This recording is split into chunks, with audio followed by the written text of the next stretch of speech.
जय हिंद। पाकिस्तान के खैबर पख्तूनख्वा करके एक जगह है जो आज 26 फरवरी है। 14 फरवरी का पुलवामा अटैक सबको याद है दोस्तों।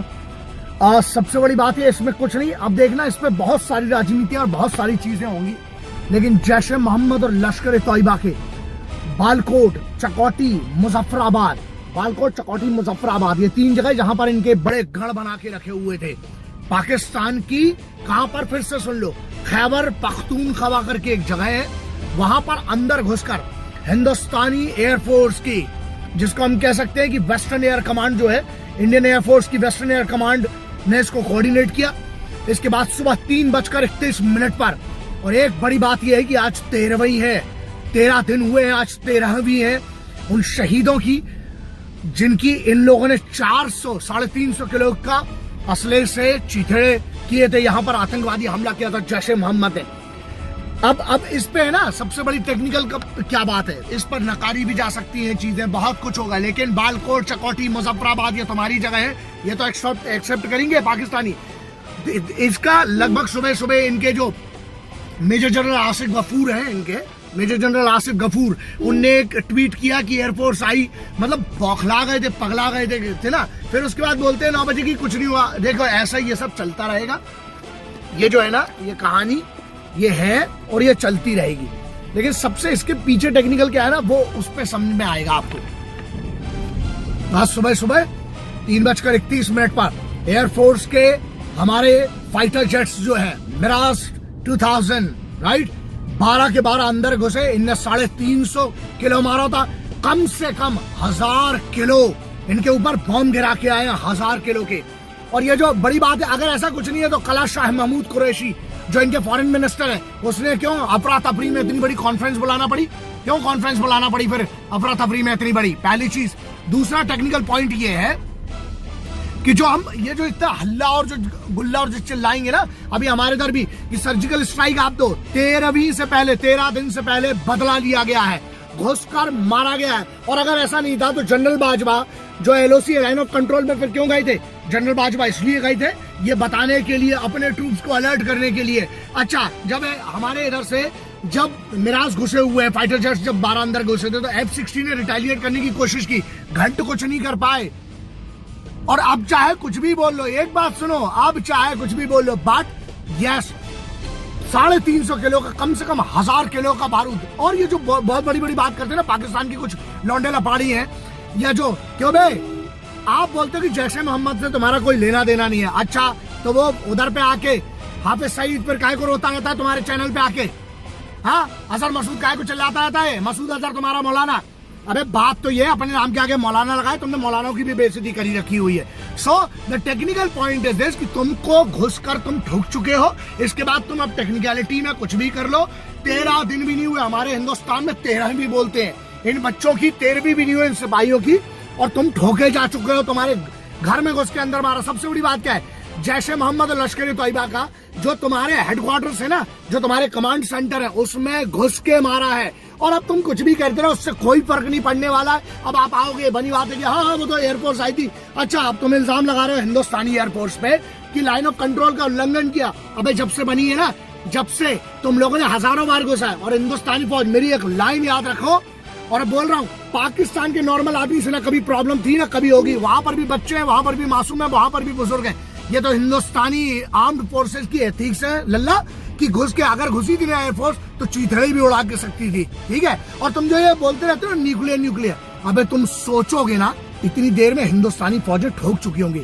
लेकिन हिंदुस्तानी फौज की, इंडियन आर्म्ड फोर्सेस की एथिक्स से वो कभी भी मासूम और मजलूमों पर हाथ नहीं चलाती, हथियार नहीं चलाती है। सो जो तुम ये कर रहे हो, अब एक बात बताओ, जो तुम नकार दोगे, अगर तुम्हारे नकारने से इसलिए कुछ नहीं होने वाला है क्योंकि तुमने फिर रिटेलिएट क्यों किया। और सैटेलाइट इमेजेस से लेके सब कुछ बड़ी क्लैरिफाई करती है कि जिन जिन एरियाज में जैश ए मोहम्मद और लश्कर तैयबा के कमांड सेंटर्स थे, वहीं पर हमला किया गया। कोई बनी बात है, सिविलियंस को अगर मारना होता, इंडियन एयरफोर्स को अगर घुसना होता, सिर्फ एक मिराज या एक सुखोई की बात करें ना, अंदर घुसेंगे तो फाइटर जेट ना चीथड़े उड़ाते हुए भी जा सकते थे। F-16 आपकी कुछ नहीं कर पाई है, and you have this thing on record. मानो चाहे ना मानो, तुम्हारा तो ऐसा है ना कि तुम तो पालते आए हो और पाकिस्तान को जो टेररिज्म की जो बात करते हो, जो आईएसआई की हम जो बात कर रहे हैं, जो इनके टेररिस्ट ऑर्गेनाइजेशन है तुमने जो पाल के रखी है यार, तुमको, तुम्हारे लिए भी नासूर है, तुमको भी पता है। और अब सबसे बड़ी बात यह है कि अब हमारे तक बात बड़ी ये नहीं है, मैटर क्या है वो सुनो। मैंने एक लाइन लिखी तो तुम्हें बहुत जल्दी समझ में आना चाहिए। जितने आतंक के सरगना बैठे हुए ना, अपने आप को बड़ा जो बाप समझ के रखते हो तुम लोग बे, सुनो, हिंदुस्तानी फौज की एक, मैंने अपनी इंडियन आर्म्ड फोर्सेस की तरफ, मैं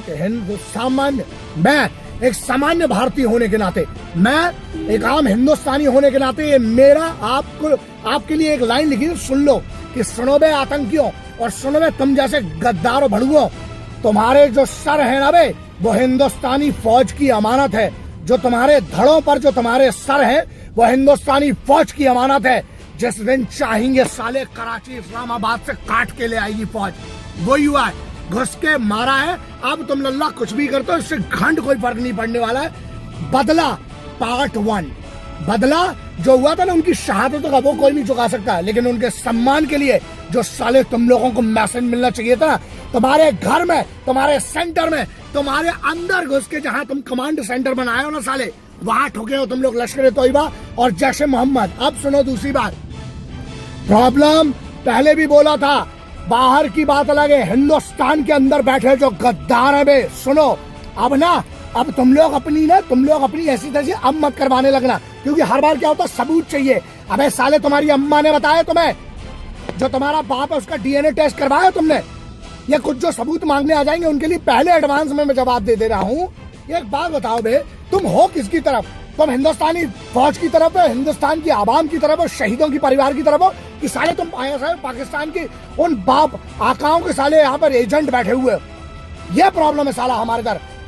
जो हिंदुस्तान की तरफ से जो भी आकर बाप लोग आ जाएंगे ना, जो अभी बात करने के लिए, सुनो बहुत क्लियरली, तुम साले भड़ुओं को ना जहां मेरा चप्पल पड़ना चाहिए। और भारत में एक लॉ, मैं फिर से अपील करता हूं, हिंदुस्तान में एक ऐसा लॉ बनना चाहिए, जो भी हिंदुस्तान की तरफ से खबरी करे, गद्दारी करे, उसको पब्लिक में गोली मारो लटका के, तब, वरना। और एक मिनट, कश्मीर चिल्लाते रहते हो। यस, एक साल ये जितने ह्यूमन राइट्स एक्टिविस्ट हैं सबको चुप करवा दो जरा।